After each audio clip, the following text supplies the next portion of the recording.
reclamou para vos peneirar como trigo. Eu, porém, roguei por ti, para que a tua fé não desfaleça. Tu, pois, quando te converteres, fortalece os teus irmãos. Ele, porém, respondeu: Senhor, estou pronto a ir contigo, tanto para a prisão como para a morte. Mas Jesus lhe disse: Afirmo-te, Pedro, que hoje 3 vezes negarás que me conheces, antes que o galo cante. Meus irmãos, vamos viajar para um país muito distante. Mas uma viagem rápida. Vamos lá para o extremo norte da Terra. Vamos para um país perto da Rússia, perto da Suécia. Vamos para um país chamado Finlândia. Um país que provavelmente já apareceu na programação do Departamento de Missões e, para tristeza dos adversários, eu consegui acertar o nome.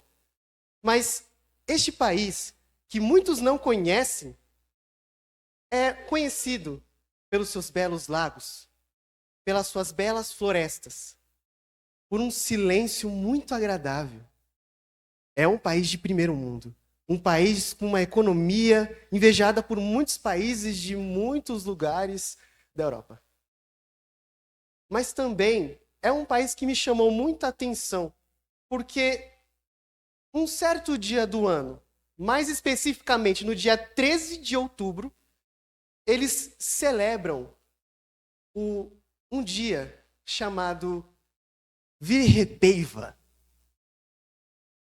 Talvez eu tenha errado a pronúncia, mas talvez não haja problema. Porque Virrepeiva significa dia do erro, ou dia da frustração, dia do fracasso. Isso nos dá uma certa estranheza, né?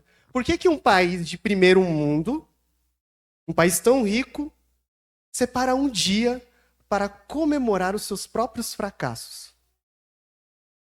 Quando a gente procura entender o objetivo desse feriado, entendemos que, na verdade, esse dia serve para lembrar aos finlandeses que as frustrações têm um lugar na nossa vida. A frustração tem uma importância. Numa geração tão imediata, que quer as coisas para agora ou para ontem, e que também enxerga dificuldades, tem dificuldades em enxergar que, na verdade, a frustração serve para o nosso crescimento. Essa geração que tem tanta dificuldade de enxergar isso, assim como a mim, a você, meu irmão, como todos nós, passamos por isso. E o dia de Virrepeiva, ele serve para nos lembrar que, na verdade, a frustração é algo que é estranho dizer isso, mas que vale a pena ser vivido. Porém, esse ensino é muito mais antigo do que parece. A própria Bíblia nos ensina isso. A própria palavra de Deus nos ensina com o que podemos chamar de benefícios da frustração. O ensino aqui é que, através da dor, nos preparamos para enfrentar a realidade da vida. A frustração nos revela quais deveriam também ser as nossas atitudes quando erramos. E a própria vida de Pedro, como aqui na passagem, nos revela que até ele, o homem que andava ao lado de Jesus, também foi um homem que o negou. Também foi aquele homem que se frustrou grandemente. Porém, isso veremos agora neste sermão, como essa frustração serviu como uma virada de chave na vida de Pedro. Nessa passagem que lemos agora, Jesus e seus discípulos se encontravam em Jerusalém, na famosa última ceia. Era a véspera da crucificação. Jesus estava prestes a se entregar pelos nossos pecados. Jesus estava prestes a ser morto pelo Império Romano. E, ao mesmo tempo, vemos aqui ele dando broncas em Pedro. Quebrando o orgulho dele. Dizendo que ele o negaria 3 vezes. Dizendo palavras duríssimas de se aceitar. Duríssimas de se acreditar. Jesus estava denunciando os discípulos, alegando que a fé deles era fraca. Mas Jesus não diz isso do nada. Jesus não simplesmente dá essa bronca do nada. Quando lemos os versículos anteriores, percebemos que, apesar de eles estarem num momento tão crítico da história deles, tão crucial, os discípulos estavam perdendo tempo, se preocupando com a discussão sobre quem seria o maior dentre eles. Quem seria o principal? Quem seria o mais importante entre eles? Então Jesus vem e dá uma bronca neles.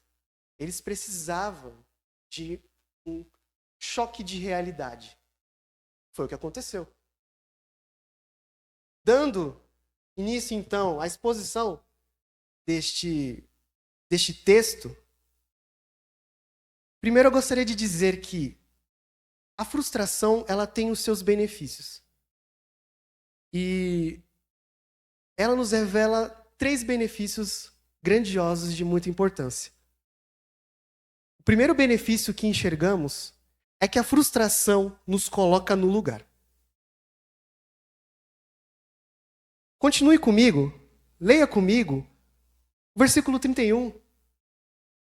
Apenas as 2 primeiras palavras. Jesus diz: Simão, Simão. É interessante notar que Jesus chama Pedro de Simão, no versículo 31, mas no versículo 34, Jesus chama Pedro de Pedro. A grande questão aqui, o grande ponto, na verdade, é que quando Jesus chama Pedro de Simão, ele está querendo mostrar a ele a situação, o estado que ele se encontrava. Como muitos sabem aqui, Pedro significa pedra, rocha, uma coisa firme. E Jesus estava querendo mostrar a Pedro que ele não estava sendo firme. Que a pessoa de Pedro não era firme. Que a sua fé não era firme. Na verdade, era como se Jesus estivesse dizendo para Pedro: Pedro, eu não vejo firmeza em você. Na verdade, você não está conseguindo nem mesmo se desvencilhar de Satanás. Ele está te peneirando. Para quem estava se preocupando com as suas posições, com as suas glórias, Pedro não passava de um homem de pouca fé. Então Jesus, ao usar essa expressão, ele estava colocando Pedro no lugar dele. Isso nos mostra muita coisa. E uma delas é a nossa fragilidade. Não há força suficiente em nós para que possamos nos autossustentar. Não existe uma força que venha de nós mesmos, que consiga nos segurar na caminhada, que consiga segurar a nossa própria fé. Não temos força para isso. E não importa quanto dinheiro temos, não importa qual seja a nossa reputação, não importa o quanto de saúde temos, não sabemos o dia de amanhã. A nossa vida é frágil. Não sabemos o que vai acontecer daqui 1 minuto. Não sabemos o que vem pela frente. E Jesus vem a Pedro, diz a ele o que vai acontecer pela frente. E revela a fragilidade dele. Revela quão falhos somos, o quão imperfeitos somos e como não conseguimos nos autossustentar. Enquanto eu estava fazendo esse sermão, eu vi uma notícia muito triste na internet. Um caso trágico chocou o mundo com a terrível morte de um jogador muito famoso chamado Diogo Jota, um atacante do Liverpool, um time que eu torço há quase 10 anos, então eu pude acompanhar toda a carreira dele. E acompanhando a carreira dele, eu pude vê-lo sendo campeão inglês no mês, depois sendo campeão com Portugal no mês seguinte, e no mês seguinte se casando com a sua namorada de infância. Isso há 2 semanas atrás. Então, num acidente de carro, ele e o seu irmão morrem. Isso nos choca. Isso nos deixa triste. Isso nos deixa amargurado. E mostra a nossa fragilidade. Quanto não somos nada, somos pó. Não sabemos o dia de amanhã. No meio de toda essa notícia horrível, muitas entidades do esporte, do futebol, se comunicaram, prestaram suas condolências. Mas houve um personagem que disse algo que me chamou muita atenção. Um ex-técnico do Liverpool, clube do Diogo Jota, disse algo que me chamou a atenção. Ele disse, nas palavras dele, há um propósito maior, mas eu não consigo enxergar. Ele até acredita que existe um propósito nisso. Não só nisso, mas para qualquer coisa que acontece na nossa vida. Ele parece tão perto da resposta, mas tão longe. Ele diz que entende que tem, mas não consegue enxergar. E a pergunta que eu faço a nós, a eu, a mim, a você, nós que temos a palavra de Deus do nosso lado, será que sabemos realmente qual é o nosso propósito? Era como se Jesus estivesse dizendo a Pedro em outras palavras, Pedro, você não nasceu para ser glorificado, mas nasceu para glorificar alguém. E esse alguém é Deus. A razão da nossa existência não está ligada ao quanto temos, ao quão famosos somos, a quanta saúde temos, mas está ligada intimamente com o propósito de glorificar a Deus, mesmo na dor, mesmo na frustração. Pedro, ou melhor, Simão, Jesus estava dizendo, Pedro, ou Simão, você nem mesmo consegue se desvencilhar de Satanás. Quem é você? A frustração nos coloca no lugar e nos faz lembrar do segundo benefício. Além de nos colocar em primeiro lugar, no nosso lugar, as frustrações também revelam a nossa dependência em Cristo. Continuando no versículo 32, Jesus continua dizendo, eu, porém, roguei por ti, para que a tua fé não desfaleça.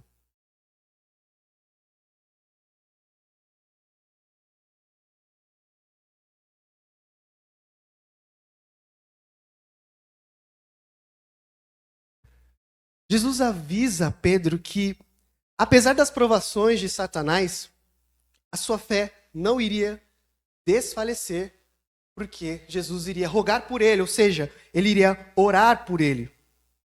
Jesus continua quebrando o orgulho de Pedro, que ainda estava cego pelo orgulho e desejo de se destacar e de ser o maior, mostrando a ele que, se não fosse pela graça de Jesus, pela graça dele, Pedro certamente abandonaria o evangelho, seguiria sua vida, com sua fé assassinada.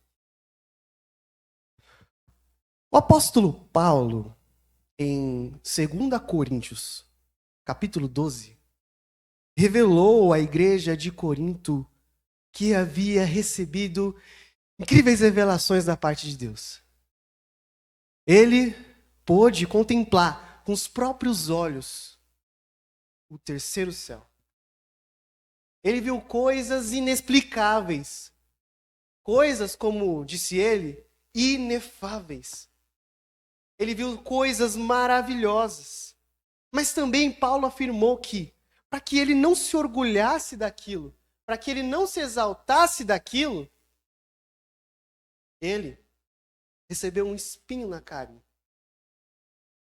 E não sabemos exatamente o que seria esse espinho na carne. Mas o fato é que esse espinho incomodava Paulo. E o incomodava de uma maneira mais forte na sua moral. Paulo disse que aquilo servia para que ele não se exaltasse. E ele pediu para Deus 3 vezes para que tirasse isso dele, para que curasse ele. E ele recebeu um belo não. E além disso, Deus disse a Paulo: Paulo, o que você está se preocupando? A minha graça te basta. O que sustentava Pedro não era a força dele, não era o seu lado explosivo, não era o seu lado mais animado, mais para frente.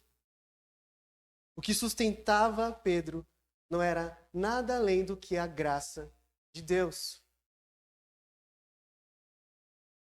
Desde o início até o fim das nossas vidas, a frustração nos acompanhará. Porém, são nesses momentos que enxergamos de forma mais nítida aquilo que o ímpio não enxerga. Há ímpios que até sabem que existe um propósito, mas que não enxergam isso. Mas nós podemos enxergar a mão de um Deus poderoso, que nos sustenta em todos os momentos, inclusive nas frustrações. Não há nenhum momento em que Cristo vira as costas para nós. Não importa o que aconteça,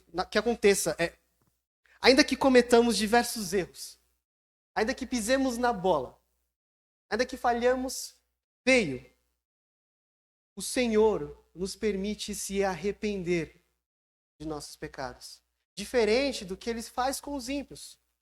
Como vemos no Salmo 81, em Romanos 1, que Deus deixa que os ímpios sigam com o caminho deles e nem os repreende. Então eles não se arrependem, para que no final do caminho deles, eles pereçam. Deus não permite que eles se frustrem espiritualmente, para que no final o caminho deles seja o pior, porque não se arrependeram de seus pecados. Mas o Senhor permite com que nos frustremos espiritualmente, para que nos arrependamos. E assim Ele nos perdoe, com a sua graça, com a sua misericórdia. A oração sacerdotal de Jesus em João 17 nos mostra a eficiência da graça de Deus. Nessa oração, Jesus, prestes a partir para a crucificação, diz ao Pai, João 17, manifestei o teu nome aos homens que me deste do mundo. Eram teus, tu nos confiaste, e eles têm guardado a tua palavra. Verso 9. É por eles que eu rogo, não rogo pelo mundo, mas por aqueles que me destes, porque são teus.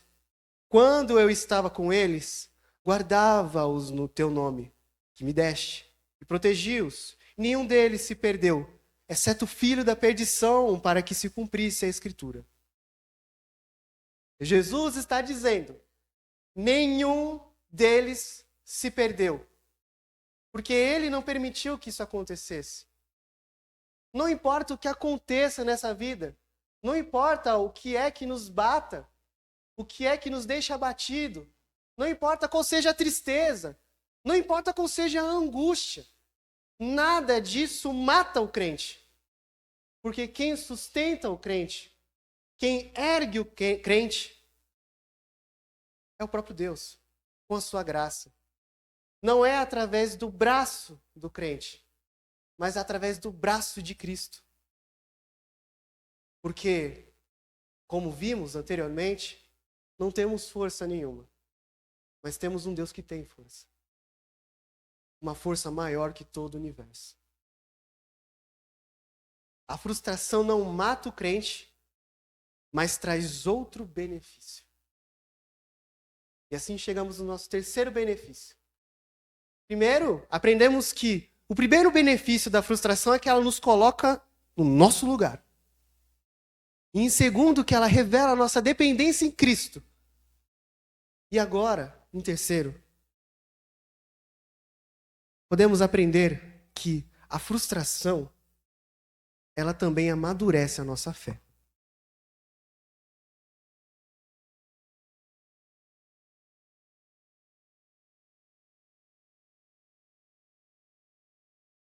Jesus continua.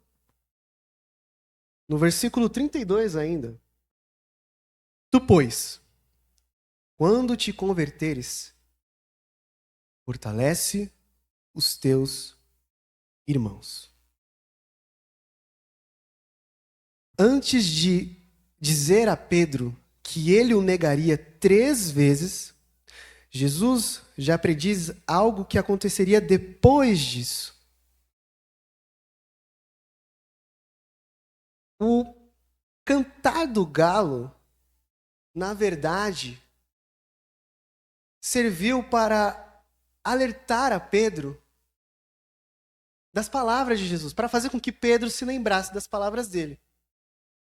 O cantar do galo, na verdade, faria com que ele se arrependesse de uma forma imediata dos seus pecados. O cantar do galo, na verdade, foi o cantar da derrota de Pedro.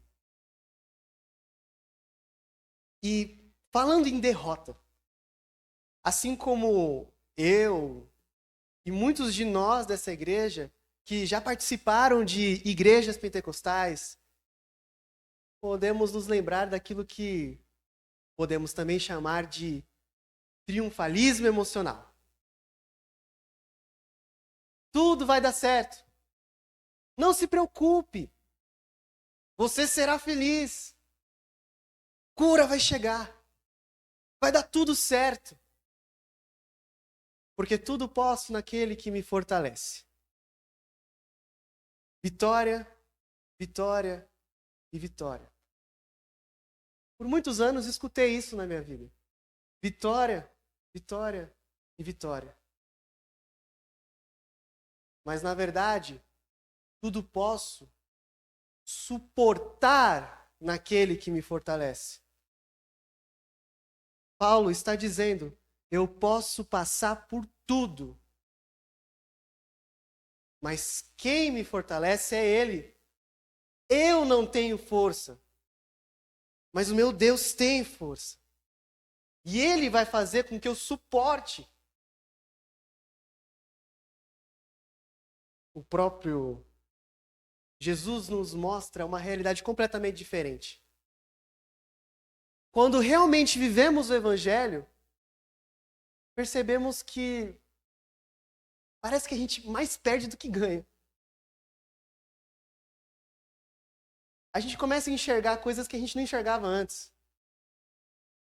Reparar defeitos, falhas, manchas na nossa vida que antes não enxergávamos. E começamos a perceber o quanto somos tentados diariamente a pecar contra o Senhor. Percebemos que a gente mais perde do que ganha. E Jesus diz isso em Mateus 16, 25. Portanto, quem quiser salvar a sua vida, perdê-la. E quem perder a vida por minha causa, achará. No reino de Deus, tudo se inverte. Como o cantor Marco Teles disse, as cores do evangelho possuem tons diferentes. Aquilo que vivíamos no mundo, no reino dos homens, no reino de Deus é o contrário. Aquele que ganha, perde, e aquele que perde, ganha. Quem escolhe seguir o caminho da verdade e da vida, também escolhe o caminho apertado e estreito. Se percebe que, na realidade, as derrotas fazem parte da vida do cristão. E não há como fugir delas. Elas vêm. Elas vão acontecer. Porém, as nossas derrotas, as nossas frustrações, elas não possuem um fim em si mesmas. Mais uma vez, elas possuem um propósito muito maior. E um propósito que podemos sim enxergar. O Senhor tirou a venda dos nossos olhos. E agora podemos enxergar aquilo que antes era invisível. O Senhor nos deu a fé, que vê aquilo que o ímpio não vê. Paulo enxergou este propósito. Paulo entendeu o propósito do espinho da carne dele. Ele entendeu que aquilo servia para controlar o ego dele. E para que ele não se exaltasse e se lembrasse, na verdade, que era somente a graça de Deus que o sustentava. Aquilo serviu para mostrar a Paulo que ele não era nada. E que ele dependia de Deus. Ele entendeu o porquê de Deus permitir o seu enfraquecimento. Ele entendeu o propósito da fragilidade dele. E que, na verdade, Paulo se tornaria forte a partir do momento em que ele abandonasse as suas próprias forças e se sustentasse na força única que vem do nosso Senhor. Por isso ele disse: de boa vontade, pois, mais me gloriarei nas fraquezas, para que sobre mim repouse o poder de Cristo, pelo que sinto prazer nas fraquezas, nas injúrias, nas necessidades, nas perseguições, nas angústias, por amor de Cristo, porque quando sou fraco, então é que sou forte. E seria a partir disso que a vida de Pedro seria restaurada. Jesus continua dizendo: tu, pois, quando te converteres, fortalece os teus irmãos. Jesus está dizendo: Pedro, você será o restaurador da fé dos seus irmãos. Aquele que negou a Jesus 3 vezes seria o mesmo que teria tanta fé ao ponto de ajudar os seus irmãos a não cair na armadilha de Satanás, a não cair na peneira de Satanás. Pedro foi aquele que entregou a sua vida a Cristo até a morte. E que também liderou a igreja primitiva. A frustração está dentro da caixa de ferramentas de Deus. A ferramenta de Deus não serve para nos machucar, nos ferir, mas para moldar a nossa fé. E a fé de Pedro foi amadurecida através de algo terrível que ele mesmo cometeu. No final, Pedro entendeu que, na verdade, ele era Simão. Mas quanto mais ele reconhecia ser Simão, mais ele se tornava Pedro. Um crente firme e disposto a passar por todo tipo de sofrimento em nome de Jesus Cristo. Eu não sei em que momento da vida você está agora. Eu não sei se você passa por alguma frustração, por algum momento difícil, alguma situação desconfortável. Porém, a palavra de Deus nos ensina o porquê delas.